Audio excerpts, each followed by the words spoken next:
எரிய காரணமாக இருந்த இந்த கோர சம்பவம் நடந்து 105 ஆண்டுகளை கடந்து விட்டோம். ஜாலியன் வாலாபாக் படுகொலையில் கொல்லப்பட்டவர்களின் சொந்தங்கள் இன்னும் அந்த சோகத்தை சுமந்து கொண்டுதான் இருக்கின்றனர். 1919ஆம் ஆண்டு ஏப்ரல் 13 பஞ்சாப் மாநிலம் அமிர்தசரஸ் நகரில் ஜாலியன் வாலாபாக் பூங்காவில் அறுவடை திருவிழாவான பைசாறு விழாவை கொண்டாட குழந்தைகளுடன் குடும்பமாக மக்கள் குழுமியிருந்தனர். அங்கும் விடுதலை வேட்கையை தூண்டும் வீர உரை ஆற்றப்பட்டது. அதனை அறிந்த பஞ்சாபின் கவர்னர் மைக்கேல் ஓ டயர் ராணுவ அதிகாரி ஜெனரல் டயருக்கு முன்னறிவிப்பின்றி துப்பாக்கிச் சூடு நடத்த ஆணையிட்டார். அவரது தலைமையில் பிரிட்டன் ராணுவத்தினரால் பீரங்கி துப்பாக்கிச் சூடு நிகழ்த்தப்பட்டது. இந்நிகழ்வில் பெண்கள், சிறுவர்கள் நூற்றுக்கணக்கில் படுகொலை செய்யப்பட்டனர். கிட்டத்தட்ட 10 நிமிடங்கள் நீடித்த இச்சூட்டு நிகழ்வில் மொத்தம் 1650 தடவை சுடப்பட்டது.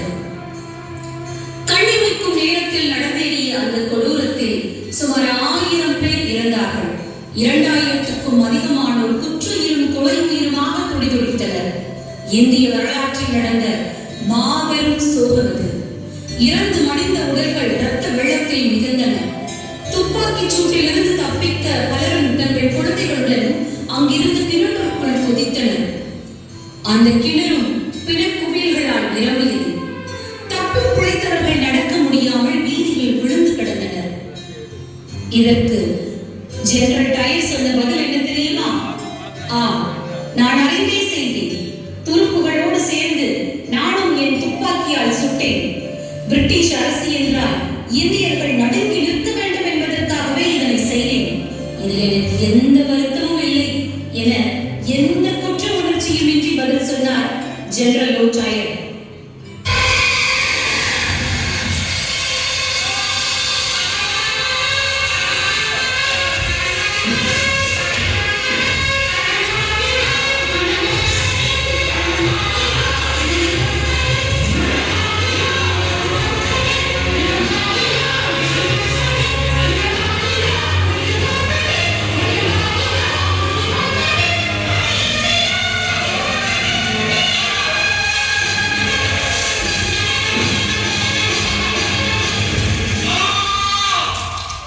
உடலை விளக்காக்கி, இரத்தத்தை எண்ணெயாக்கி, நரம்பை திரியாக்கி தந்த லட்சோப லட்ச தியாகிகளின் அரும் தியாகத்தால் எழுந்த பாரத தேசம் என்று மாபெரும் மாளிகையை உருவாக்கி தந்த தியாக சீடர்களின் வரலாறு தான் இப்பொழுது நாம் காணும் ஜாலியன் வாலாபாக் படுகொலை.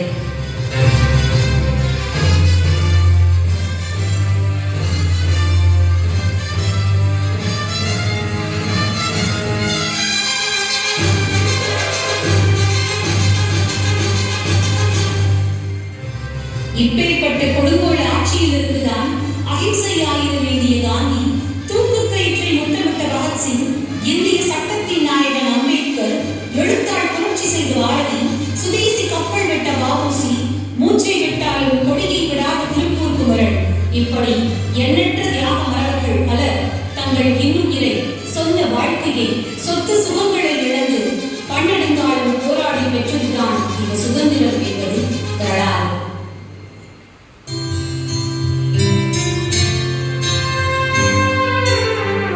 யாவற்றுக்கும் மேலாக தாத்தா ஆனாலும் உலகை ஈர்த்த கவர்ச்சி. பொக்கைவாய் என்றாலும் பூக்கள் தோற்று போகும் அவரது புன்னகையும், அகிம்சை என்றாலும் ஆண்டவர் மிரண்ட ஆயுதம்.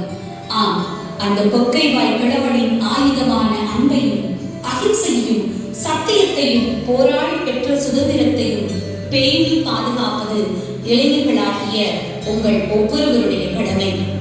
ஆம், நாம் நம் பழம்பெருமைகளையும் பன்முக மரபின் சிறப்புகளையும் வரலாற்றையும் நாம் வாழ்வாக்கிக் கொள்வோம்.